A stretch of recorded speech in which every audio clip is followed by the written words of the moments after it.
दोस्तों, ये सालों पुरानी बात है जब हमारे पूर्वज लोगों के अंदर पढ़ाई लिखाई का कोई नामो निशान नहीं होता था। लोग बस अपने काम के खातिर कुछ भी करने को तैयार रहते। जहां आज समय के चक्र ने सब कुछ बदल कर रख दिया, तो उस समय छोटे छोटे मासूम बच्चों की शादी कर दी जाती थी और उन्हें अपनों से पराया कर दिया जाता था। मेरी उम्र तकरीबन 14 साल की थी जब मेरी शादी कर दी गई। शादी के करीब 4 साल तक मैं बहुत स्ट्रगल में जीता रहा, लेकिन उस वक्त ये स्ट्रगल क्या होता है ये भी मुझे मालूम नहीं था। लेकिन जब मेरी उम्र तकरीबन 19 साल की हुई, तब मेरे पापा ने मुझे एक काम दिलाया। पापा के काम के मुताबिक मुझे ट्रक ड्राइवर के साथ रहकर सामान को नीचे उतारने का काम करना था। मैंने उस काम को स्वीकार कर लिया और उसके अंदर जुड़ गया। उन दोनों मुझे भी बहुत शौक था कि मैं एक गाड़ी में काम करूंगा, क्योंकि इस दौर में ट्रक गाड़ी या फिर अन्य साधनों का अभाव होता था, जिस वजह से लोग यात्रा करने के लिए बहुत ही ज़्यादा तरसते थे। पापा का एक जानकार था जिसने मुझे एक काम सौंप दिया था। खुशी खुशी में इस काम को करने के लिए राजी हो गया। उस समय नेशनल हाईवे 54 का निर्माण शुरू किया गया था, जो हमारे गांव से लगभग 10 किलोमीटर आगे था। सन 1980 के उस दौर में भले ही सड़क का निर्माण पूरी तरीके से पक्का नहीं करवाया जाता था, लेकिन जैसी सड़क होती थी वो बहुत मजबूत होती थी, जो दिखने में आधुनिक तो नहीं लगती थी, लेकिन उसकी मजबूती के सामने आज का पक्का माल तो कहीं टिक ही नहीं पाता। मेरा पहला दिन था जब मुझे शुभम नाम के एक ट्रक ड्राइवर के साथ रवाना होना था। दरअसल शुभम जो काफ़ी सालों से ड्राइविंग का काम कर रहा था और मेरे पापा का एक करीबी दोस्त भी था। हुर्ष्टपुर शरीर होने के कारण उसने मुझे इस काम के लिए बेहतर समझा। किशनपुर गांव, जहां से करीब 243 किलोमीटर दूर था, डिलीवरी करने के लिए वो मेरा पहला स्थान था और शायद आखिरी भी।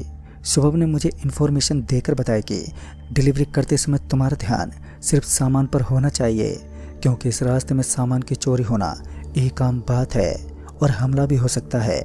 शुभम की ये बेमतलब की बातें मुझे डरा तो ज़रूर रही थी, लेकिन मुझे चोर और डाकू से कोई डर नहीं था। इतवार की उस शाम जब बादल पूरी तरीके से काले पड़ चुके थे, तब इस डिलीवरी को करने का समय हुआ। क्योंकि दिन के वक्त में गर्मी इतनी ज़्यादा रहती है कि ट्रक में कुछ पलों के लिए ठहर पाना भी बड़ा ही मुश्किल हो जाता है।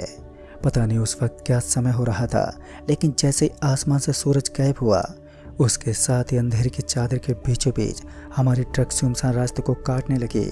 सपाट पड़े उस रास्ते के दोनों तरफ बड़े बड़े पत्थरों से पहाड़ की कुछ घाटियों जैसा लग रहा था।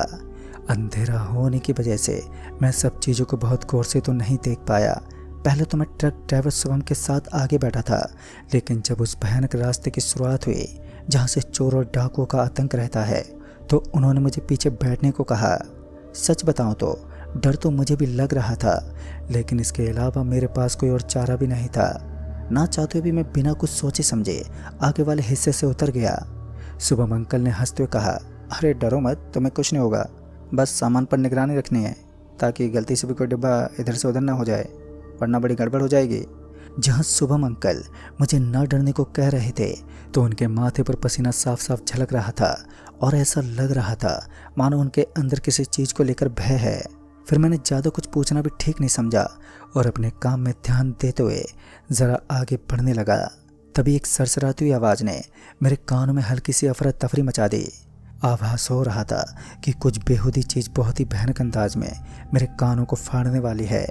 इससे पहले कि मैं कुछ कर पाता कि मेरी नज़र ट्रक के गोल गोल टायर पर पड़ी, तो मैंने देखा कि ट्रक के बाएं ओर का पहिया अचानक ही पंचर हो गया। अब ट्रक को चला पाना मतलब बड़ी मुसीबत को गले लगाने जैसा था।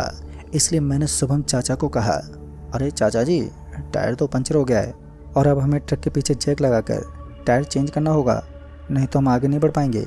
और मेरी ये बात सुनकर शुभम चाचा का चेहरा चिंता में डूब गया, क्योंकि जिस जगह पर ट्रक रुकी थी वो जगह एकदम जंगलों के बीच से होकर गुजर रही थी। लंबी लंबी झाड़ी और घने पत्थर ही दिख रहे थे। शुभम चाचा ने थोड़ी दबी जुबान में कहा, लेकिन हमारे पास तो कोई दूसरा टायर ही नहीं है यार, जो इस वक्त हम उसका उपयोग करके निकल जाएं। अब कोई रास्ता तो निकालना ही होगा। शुभम चाचा के पास एक छोटा सा मोबाइल था। उन दोनों उस छोटे मोबाइल की क्या वैल्यू हुआ करती थी ये कोई नहीं जान सकता। खैर उन्होंने किसी को कॉल लगाया, लेकिन कॉल लगाने के बाद पता चला कि करीब 2.5 किलोमीटर आगे एक भवन है जो एकदम खंडर है। इतनी रात को तो टायर की कुछ सुविधा नहीं हो पाएगी, मगर हाँ, आज रात रुकने के खातिर वो एक बेहतर विकल्प था। ना चाहते हुए भी मुझे और शुभम चाचा को अपने ट्रक को यूं ही सुनसान स्थान पर वहीं पर छोड़ना पड़ा। हालांकि ट्रक को पूरी तरह लॉक कर दिया गया था ताकि कोई और ट्रक में दस्तक ना दे सके। तभी मैंने शुभम चाचा से कहा, लेकिन अंकल जी, आज के खातिर तो हम अपने ट्रक के अंदर ही रुक सकते हैं, वहाँ जाने की भला क्या ज़रूरत है। इस पर शुभम चाचा जी ने धीमी सी आवाज़ में कहा, तुम अभी इस काम में बहुत नए हो और तुम्हें इस रास्ते के बारे में कुछ भी ज्ञात नहीं है, इसलिए बिना कुछ सोचे समझे तुम कुछ भी मत करो। फिर वो मेरी एक छोटी सी बात पर गुस्सा हो गए जो मुझे बड़ा ही अलग फील करा रहा था। आज से पहले मैंने शुभम अंकल के अंदर इतना गुस्सा कभी नहीं देखा था जो आज उन्होंने सिर्फ मेरी बातों पर दोहराया था। अब तो मुझे शुभम चाचा के सामने बोलने पर भी काफ़ी डर सा लगने लगा। और इसी बीच मुझे सड़क के किनारे काली कंबल अपने अंदर समेटे कोई बैठा हुआ नजर आया। ऐसा लग रहा था मानो वहाँ कोई गाय या फिर बछड़ा बैठा है। इसलिए मैं बिना हिचकिचाहट के उस चीज़ के पास पहुँचा और उस कंबल को ज़ोर से अपनी तरफ खींच लिया। मुझे क्या मालूम था मेरी यह हरकत खतरों से भरी हुई होगी। जैसे मैंने उसको अपनी तरफ खींचा तो उसके अंदर से कुछ ज़ोर से फट गया और ये फटने की आवाज़ इतनी ज़्यादा थी कि मैं कुछ क्षणों के लिए बहरा सा हो गया। मेरे कान में बार बार उसी की आवाज़ की ध्वनि सुनाई दे रहे थे। अब तक फिर से सन्नाटा पसर गया और जब खामोशी के इन बादलों को छींटता हुआ देखा तो मैंने पाया कि ये सामने की तरफ पड़ा हुआ वो अलग सा दिखने वाला जीव असल में कोई जानवर नहीं था, बल्कि लाल चमकती हुई आंखों वाला ये कोई हैवान था जिसका सर किसी खरबूजे के समान था। शुभम चाचा मेरे ऊपर भड़क पड़े और उन्होंने मेरा हाथ पकड़कर वहाँ से भाग निकले। फिर जैसे ही चाचा और मैं वहाँ से भागे तो हमें एहसास हुआ कि खूब सारे कदम हमारे पीछे पड़ चुके हैं। भागते हम दोनों पीछे मुड़कर भी नहीं देख पाए। हम सिर्फ लगातार सामने की तरफ चलते रहे। एक हल्की और सरसराती हुई आवाज़ मेरे कानों को फाड़ कर निकल रही थी। इस आवाज़ को मैं पहले भी सुन चुका था। दहशत से भरा इस रात का सफ़र अभी तो सिर्फ शुरू ही हुआ था। फिर करीब 5 मिनट तक लगातार भागने के बाद हमें एक बहुत बड़ा सा मकान दिखाई दिया। उस मकान के आगे पहुंचते ही हमने देखा कि वहां पर कुछ लोग एक सभा बनाकर बैठे हुए थे और उन सभी लोगों के बीच किसी चीज़ को लेकर वार्तालाप चल रही थी। पहले तो हमने उनको टोकना सही नहीं समझा, लेकिन जब बाद में हमने अपनी मौत को अपने पीछे देखा तो हम दोनों बिना आवाज़ किए उन सभी लोगों के पीछे जाकर बैठ गए। लेकिन हमारे वहाँ पर पहुँचते ही उनके पीछे होने वाली वार्तालाप एकदम से बंद हो गई। इस समय मुझे सब कुछ एकदम डरावना सा लग रहा था और मैं ज़ोर ज़ोर से हाँफ रहा था, लेकिन अपनी सांसों को संभालता रहा। काफ़ी देर तक हम इसी तरह उन लोगों के पीछे बैठे रहे। उन सभी ने मानो इस सभा के अंदर मौन धारण कर रखा हो। वहाँ पर ऐसा कोई भी नहीं था जो अपनी आवाज़ से हमें थोड़ा बहुत नॉर्मल कर सके। हालांकि शुभम चाचा धैर्य के साथ आराम से बैठे थे। ऐसा लग रहा था मानो उन्हें इस बात की कोई परवाह ही नहीं है। बस चुपचाप टेक मौन धारण के साथ अपनी जगह पर किसी पत्थर की मूर्ति की भांति वो बैठे रहे। उनका ये व्यवहार थोड़ा अजनबी लगा, लेकिन इससे पहले कि मैं उन्हें कुछ कह पाता कि उन्होंने मेरे हाथ को कसकर पकड़ लिया। मेरे हाथ को उन्होंने इतना कसकर पकड़ा था कि मैं चाहकर भी छुड़ा नहीं पाया। अंकल को कुछ और बोल पाता कि उन्होंने मुझे उठने का इशारा किया, पर इतना समझ नहीं पाया। लेकिन जब उन्होंने मुझे सामने को ठीक से देखने को कहा तो मेरी आंखें खुली की खुली रह गईं। मेरे पाँव तले जमीन खिसक गई। दरअसल मैंने देखा कि सामने एक छोटी सी चारपाई थी और उस चारपाई के ऊपर किसी आदमी को काटा जा रहा था। ताज्जुब की बात तो ये थी कि सामने की ओर दिखाई देने वाला ये आदमी कोई और नहीं बल्कि वही शख्स था जिसने कुछ समय पहले अपने शैतानी रूप से हमें कपकपा दिया था। मेरे शरीर का एक एक पुर्जा हिल चुका था और उसके बाद जो दृश्य मैं देखता हूँ शायद वो मेरी ज़िंदगी में एक नए मोड़ के रूप में साबित हुआ। उन सभी लोगों ने ज़ोर ज़ोर से चिल्लाना शुरू कर दिया।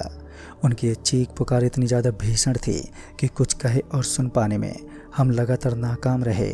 उसी समय मेरे शुभम चाचा मुझे झट से वहाँ से भागने को कहने लगे। इससे पहले कि मैं अपने पैरों को संभाल पाता कि भूतों की एक टोली ने हमारे ऊपर कहर ढा दिया और हम दोनों बेहोश हो गए। फिर जब हमारी आंखें खुली तो हम एक पेड़ से बंधे हुए थे। अब ठीक से देखने पर पता चल रहा था कि ये चंदन की लकड़ी का पेड़ है जिसके ऊपर सांप भी लटक रहे थे, काले और बड़े बड़े सांप जो कभी भी हमको काट सकते थे। मेरे और शुभम चाचा के अगल बगल में आदिवासी की भांति नजर आने वाले कुछ लोग चक्कर काट रहे थे जिनके सर पर लाल लाल रंग का कुछ मुकुट सा लगा हुआ था। उन सभी ने हमें चंदन के उन बड़े बड़े पेड़ों के बीच बांध के रखा था जहाँ लंबे लंबे घने आकार के सांप दिखाई दे रहे थे। और इस समय हमें डर तो बहुत लग रहा था। शुभम चाचा जी मेरे ऊपर भड़क रहे थे क्योंकि मेरी ही वजह से हम लोग यहाँ पर फंसे थे। लेकिन इस समय हमें लड़ने के बजाय यहाँ से निकलने का रास्ता खोजना था।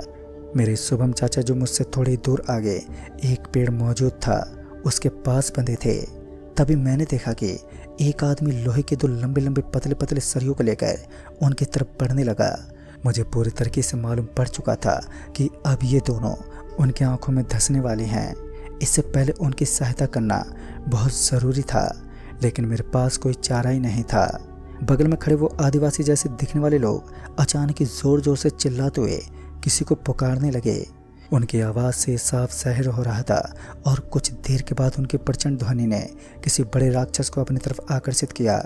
एक लंबा चौड़ा शरीर, काले बालों से ढका हुआ एक अजीब सा दिखने वाला हैवान, जिसके हाथों के नाखून मात्र से ही एहसास हो रहा था कि ये कितना खूंखार होगा। उसने अपने पहले झटके में एक पूरे के पूरे पेड़ को उखाड़ दिया। वहाँ पर मौजूद सभी आदिवासी वहाँ से भाग निकले और ऐसा लग रहा था मानो अचानक ही किसी बवंडर का आगमन हो गया हो। मेरा और शुभम अंकल का शरीर थर थर काँप रहा था। डर के मारे हमारे पसीने छूट रहे थे। उसकी एक हंसी ने जंगल के एक एक कोने को हिलाकर रख दिया। उसका वो डगमगाता हुआ शरीर बहुत ही भयंकर लग रहा था। उसी वक्त मेरे शुभम अंकल के गले से एक बहुत तेज रोशनी निकलने लगी। इस रोशनी का ताप इतना ज़्यादा था कि सारा दृश्य दिखना तक बंद हो गया और मेरे शरीर में एक अजीब सी जलन महसूस होने लगी। करीब 2 मिनट के बाद ही सब कुछ नॉर्मल हो गया। उसके बाद जब आंखें खुली तो हमने देखा कि हम अपने ट्रक के बगल में बेसुध पड़े थे। जब होश आया तो हमें पूर्व दिशा की ओर से हल्का हल्का उजाला छाने लगा और उसके बाद हमने बगल में मौजूद रनिया दादा से मदद मांगी तो उन्होंने हमारी काफ़ी सहायता की और हम वहाँ से निकल गए। शुभम चाचा के गले में भगवान शिव का लॉकेट था जो हमारे लिए एक नई जिंदगी साबित हुआ। दोस्तों, उन दोनों के बाद मैंने हेल्पर के काम को अलविदा कह दिया और आज भी ये समझ नहीं पाया कि उस कपड़े के नीचे वो क्या था और उन आदिवासी लोगों का क्या अस्तित्व था। तो दोस्तों, इस कहानी में बस इतना ही। तब तक के लिए बाय एंड टेक केयर। मेरे पास एक इम्पोर्टेंट स्टोरी, ध्यान से सुनना, बहुत